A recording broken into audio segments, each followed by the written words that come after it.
Shalom saudara yang dikasihi Tuhan, kembali lagi kita berjumpa pada hari ini dalam belajar renungan kebenaran firman Tuhan, di mana tema kita hari ini adalah bolehkah hamba Tuhan terjun ke dunia politik? Ada suatu pelajaran yang luar biasa yang hari ini ingin saya bagikan buat Bapak, Ibu, Bro, dan Sis, di mana dalam Kitab Kejadian pasal 41 ayat yang ke-37 sampai yang ke-45. Saya akan bacakan buat kita semua. Beginilah kebenaran firman Tuhan. Judul berikutnya, Yusuf di Mesir sebagai penguasa. Usul itu dipandang baik oleh Firaun dan oleh semua pegawainya. Lalu berkatalah Firaun kepada para pegawainya, mungkinkah kita mendapat orang seperti ini, seorang yang penuh dengan roh Allah? Kata Firaun kepada Yusuf, oleh karena Allah telah memberitahukannya semuanya itu kepadamu, tidaklah ada orang yang demikian berakal budi dan bijaksana seperti engkau. Engkaulah menjadi kuasa atas istanaku, dan kepada perintahmu seluruh rakyatku akan taat. Hanya tata inilah kelebihanku daripadamu.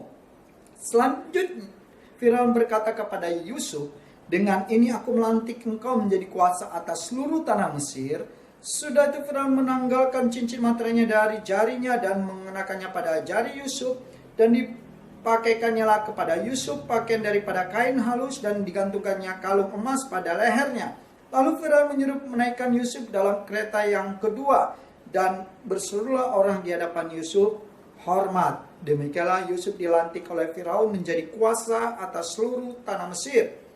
Berkatalah Firaun kepada Yusuf, akulah Firaun, tetapi dengan tidak setahumu seorang pun tidak boleh bergerak di seluruh tanah Mesir. Lalu Firaun menamai Yusuf Zafnan Paenea, setelah memberikan Asnat anak Potifera imam di On kepadanya menjadi istrinya. Demikianlah Yusuf muncul sebagai kuasa atas seluruh tanah Mesir. Ini kisah yang menarik dan luar biasa tentang banyaknya pertanyaan, bolehkah hamba Tuhan terjun ke dunia politik? Maka saya katakan boleh. Tergantung pribadi kita. Motivasinya buat apa? Kalau motivasi hanya untuk mencari kekayaan, saya katakan lebih baik jangan. Kalau motivasinya benar, alangkah baiknya dilanjutkan. Apalagi itu karena Tuhan mau bahwa kita ada di pemerintahan, di mana orang-orang percaya, orang-orang benar ada di pemerintahan, akan berdampak untuk mendatangkan hadirat Tuhan, di mana biarlah setiap keputusan yang diambil bersumber dari Tuhan, karena Tuhan memberi hikmat kebijaksanaan bagi setiap pribadi, orang-orang percaya, hamba-hamba Tuhan yang kelak akan duduk di pemerintahan untuk memberi solusi yang terbaik bagi kota, bagi negeri, bagi bangsa ini. Haleluya. Sama halnya seperti Yusuf. Yusuf diangkat Firaun sebagai orang nomor 2, di mana menurut pandangan Yusuf dan seluruh pegawai-pegawainya bahwa Yusuf layak menjadi orang nomor 2, karena bagi mereka Yusuf adalah orang yang luar biasa, yang penuh hikmat, penuh dengan roh Tuhan, dengan kebijaksanaan yang dari Tuhan. Saya katakan kota ini butuh hamba-hamba Tuhan, bangsa ini butuh hamba-hamba Tuhan yang hidup takut akan Tuhan, yang penuh dengan roh Tuhan, yang senantiasa intim dengan Tuhan, untuk memberi suatu keputusan, solusi yang terbaik bagi kota ini, bagi bangsa ini, seturut dengan apa yang Tuhan mau. Sama halnya seperti contohnya seorang imam yang luar biasa, yaitu Nabi Samuel.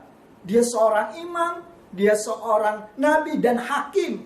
Ada yang dia pegang, baik itu di rohani maupun sekuler. Tapi dia tetap Tuhan pakai luar biasa. Sama halnya kalau Tuhan izinkan. Saya katakan sekali lagi, kalau Tuhan izinkan. Bapak, Ibu, Bro, dan Sis.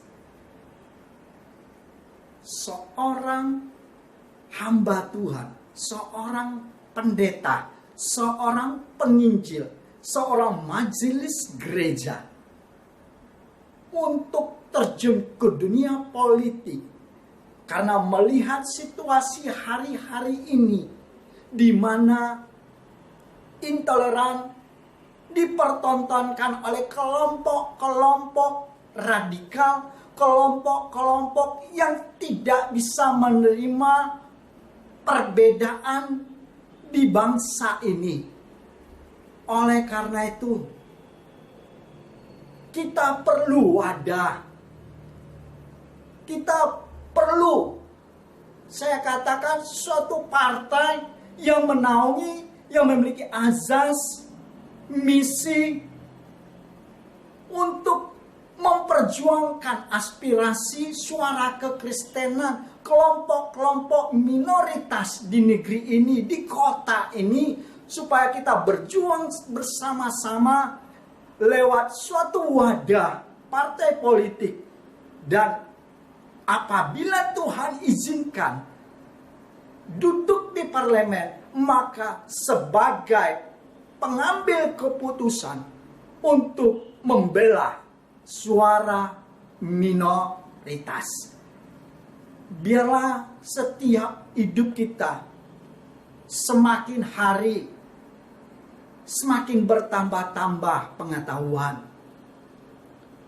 Oleh perjalanan waktu, kita pintarnya semakin bertambah-tambah. Biarlah hidup kita belajar mengerti bagaimana kondisi hari-hari ini, khususnya di bangsa kita ini. Sama hal seperti Yusuf. Yusuf Tuhan persiapkan untuk menjaga bangsa Israel.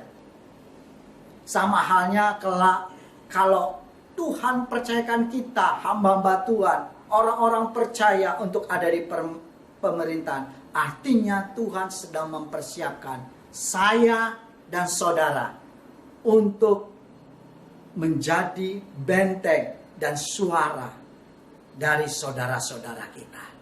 Inilah masanya, inilah waktunya. Mari kita bersama-sama bersahati untuk melakukan terobosan-terobosan ke depan.